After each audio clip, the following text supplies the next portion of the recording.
What's cooking, folks? Vermillion Phoenix here, and today I am jumping into some more Orcs Must Die Unchained. Mainly because the most recent patch marks a lot of fixes, some updates to the game, bringing the PS4 and the PC version, for the most part, up to the exact same place as far as the game's development. But the most important part is we got a new character. So Eilin has just been added to the game, and I'm itching to try her out. I did see the insider access that showed off most of her skills, and I think she should be pretty interesting to check out in action. But I wanted to see if I could get a feel for the character myself, and make sure that you guys got to take a look as well. And it should definitely help you make a decision on whether or not it's something that you want to purchase with your hard-earned skulls or gold coins. And don't want to change anything in this deck. This is pointless. Let's go ahead and toss on that.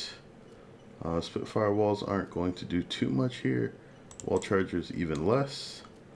Let's go for the arcane bowling ball, and I think we'll forego the regular ballistas. I just like bringing these for the bosses, and if I don't want to actually have to worry about the unstable rifts that spawn. Now, the Mage's Clover has absolutely no bearing on Eilin. I'm not sure if she's going to have the same half cost on gear as Temper, but we will give it a shot to find out. So it's pretty cute. What is that, a tiger? That belt buckle looks a little bit unwieldy. Many enemies will die this day. All right, so here we go. It will be a glorious battle. Well, she's definitely bloodthirsty.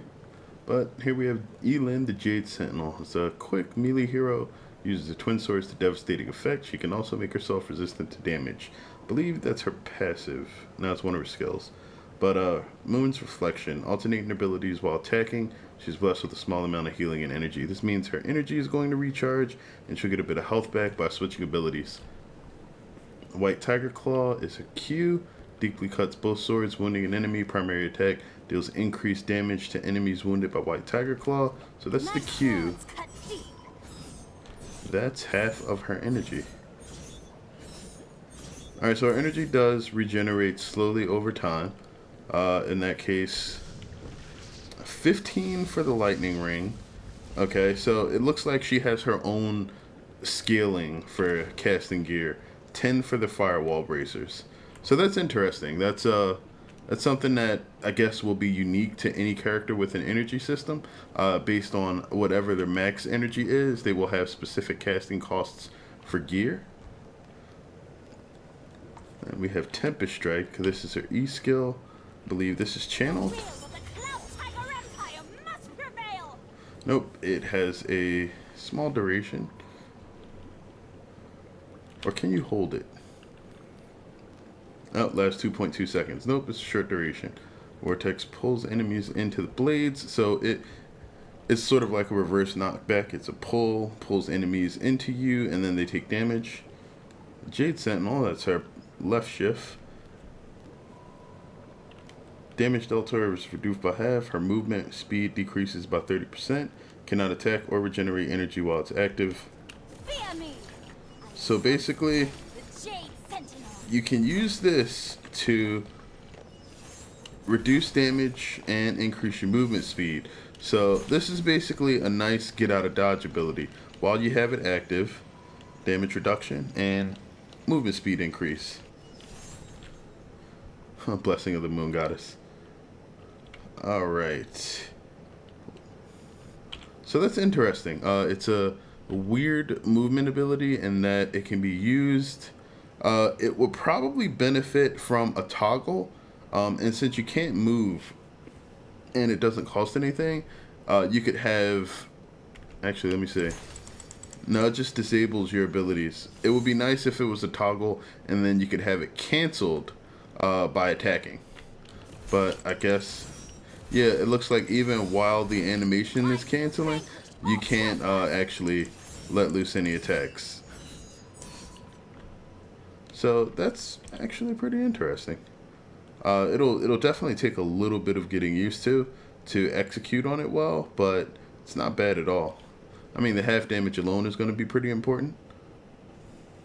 Stone Lotus is her primary attack. It's a left and right slash. Looks like it has decent range, but we'll see. And then Imperial Reach. Crosses her blades and slashes downward. Longer range attack. Deals more damage the lower the target's health is. So basically we want low HP enemies when we do that. I'm not sure what the breakpoints are. That'll probably require a bit of experimentation, and that should be left to something a little bit more in-depth type of video. Let's go ahead and toss the stable hand up. Can't hurt. Woo, she's quick. Look at that. That is some serious speed. Like, she's already decently fast, probably without the buff from the stable hand, but with the combination of her Jade Sentinel ability and his speed buff, she's ridiculous. So she's probably going to rival pretty much everybody in speed except for vertical situations where Blackpaw is pretty much king. But this is kind of ridiculous. Like, wow. Okay, and it works even when you're backstepping, so she is probably going to be the game's best kiter, which is interesting since she's a melee character. So it has a lot of utility there. But I'm already liking it. Let's go ahead and get this fired up. Enemy has opened a minion portal. So most of our attacks don't have any cooldowns, except for the E. The main thing is basically to chain the attacks so that you can actually deal a good bit of damage.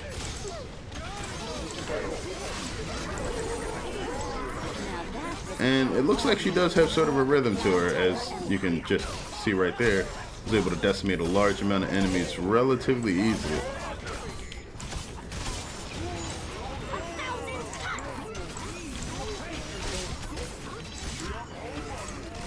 Wow, she can definitely put out the damage. The only thing is, it looks like, for the most part, you are going to have to, wow, she's just like literally face tanking the front of this here. And I mean, she has a damage buffing secondary attack just like Blackpaw.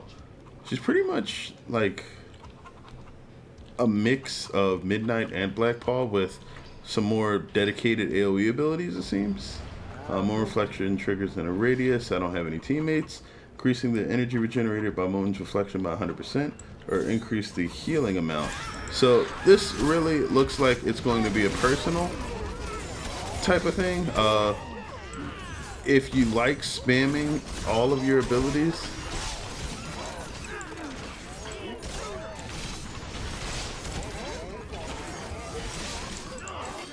really, the energy generation here seems very much like it's not that big a deal. I'm probably going to say that at first glance, it looks like Healing Moon is absolutely the pick here. Though in this situation, I don't really need it. Mainly because with her natural energy regeneration being around 5, and her max only being 40, that's an eighth of it every few seconds. Alright, let's go ahead and get to that rift. Rifts look like they are going to be no issue. Alright, let's just go ahead and grab Healing Moon. I don't see any reason to delay that. Don't see any other options really being available there. Alright, the width of Imperial Reach. Element of surprise. Element of speed increases the movement of Jade Sentinel even further. So Jade Sentinel's already making her super quick. And then triggering Moon's Reflection reduces the cooldown of Tempest Strike by 2 seconds. Okay, so now the energy ability is starting to make sense. If you take Element of Renewal, then you can Tempest Strike much more often. Let me try to take that and see if I have chosen carefully. that actually makes a difference. Let's go ahead and have it used first.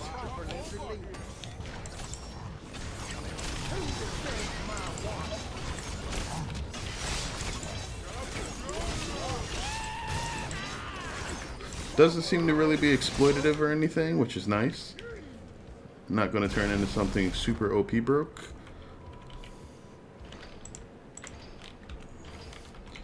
Alright. I say no. Chapula would say no. So, no. This spot is the I don't think most many harmonious. things have even gotten that far except for the shield trolls.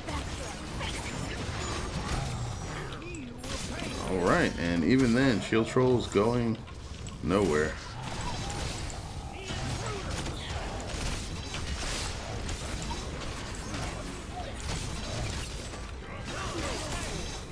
Okay, so due to the fact that only Q or her secondary and third attacks, well, everything except for her primary and the left shift or the shift ability seems to take energy, but going back to your primary attack essentially recovers the energy spent. The primary attack does a good amount of damage too, and that ability, the Tempest, is itself pretty good at pulling in small groups and dealing damage to them. Alright, Aspect of Shadow. Eilin drops while aggro when Jade Sentinel is active. That's interesting. I mean, I guess that would be really good if you need to stay alive. Increase damage from primary attack buff on bleed targets by 15%. Grants a primary attack a 10% chance to execute minions with health above 75%. So that's very interesting. Aspect of the Tiger, and that's basically because it gives her a chance to insta-kill high HP minions. And the main thing that makes that interesting is that executions on high health enemies are the kind of thing that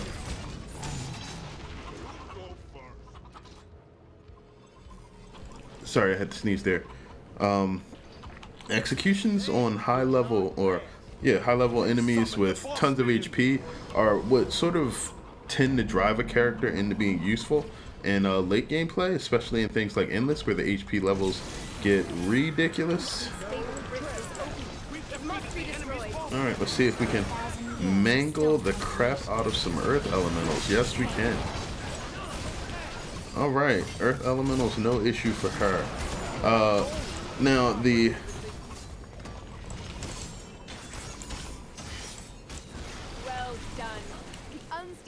primary attack buff on bleeding targets really seems like something that's going to be more important for killing bosses or low HP enemies, just making sure that you can kill them in like 1 or 2 hits.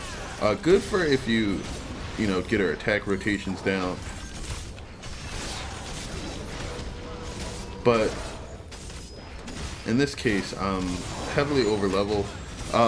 Also, Aspect of the Lotus is probably going to be a bit more useful when you are not playing in a group. Whoa. I must rise to meet the challenge. Okay, so yeah, Aspect of the Lotus will probably be better when playing solo due to the fact that you have that triple damage bonus in addition to whatever your account level is going to give your damage. The triple damage bonus will make that a much bigger buff. Aspect of the Tiger is going to be universally good. And then Aspect of the Shadow really just depends on what sort of situation you're going to get into. It's really situational, but will probably serve some sort of usefulness. Gonna go with Aspect of the Tiger right now, though. Alright.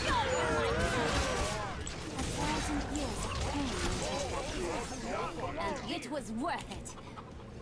Alright, here we go. Wounds caused by White Tiger decrease enemies' movement speed by 30%, so she gets some soft crowd control at tier 4. Blessing of Power. Each consecutive hit with Tempest Strike deals 15% more damage. Really good if you get the cooldown and such. I'm really not feeling like I'm starved for energy though. Quick, destroy it.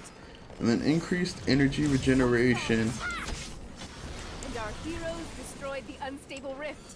And there was Increased energy regeneration for 10 seconds when health is below 20%. Now, I have a couple of issues with that, and mainly it's because she has a lot of survivability tools. And she doesn't seem to take a ton of damage, but at the same time, 20% is a really low mark for a character that near level 100 is rocking, just under 500 HP. And generally, heavy enemies are going to kill you in 1 or 2 hits around that 1 HP mark, or around that 100 HP mark. So I'm gonna go with Blessing of Power. Although, if you absolutely need a bit more crowd control, Blessing of Skill seems like absolutely a good choice. But I would probably say that the other skill will need like some tuning, or maybe add like an additional effect to it that makes it a bit more attractive. But other than that, doesn't seem like it's really too necessary. After much meditation, this placement fits my strategy. Traps are a great technological advancement. an unstable rift is opening. Destroy it. You will not escape my Destroy the unstable rift. Yeah, and you can see the damage numbers going up there every time an enemy was hit.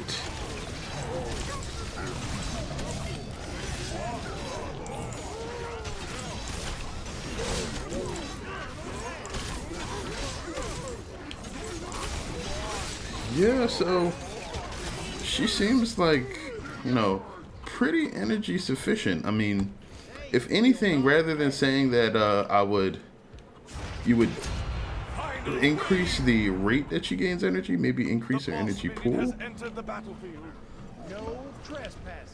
Or maybe that buff just really is, maybe her regular energy regeneration is just too strong to really have that matter.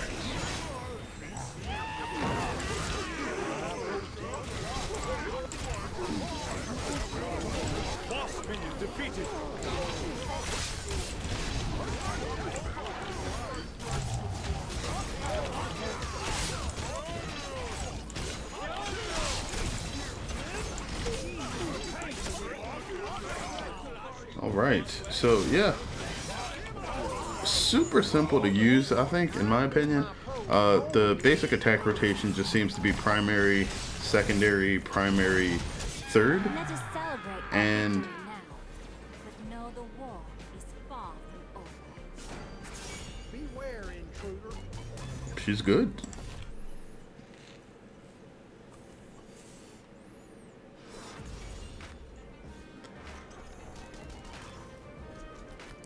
That looks like a really easy accomplishment for this hero too.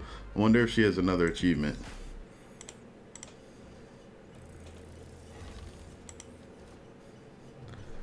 But yeah, first impression of Eilin is that she is probably pretty amazing. Super easy to use. Seems sort of self-explanatory, although I think her weavers are going to need a bit of work. Just because a couple of them don't really seem like they add anything new to her playstyle or mechanics.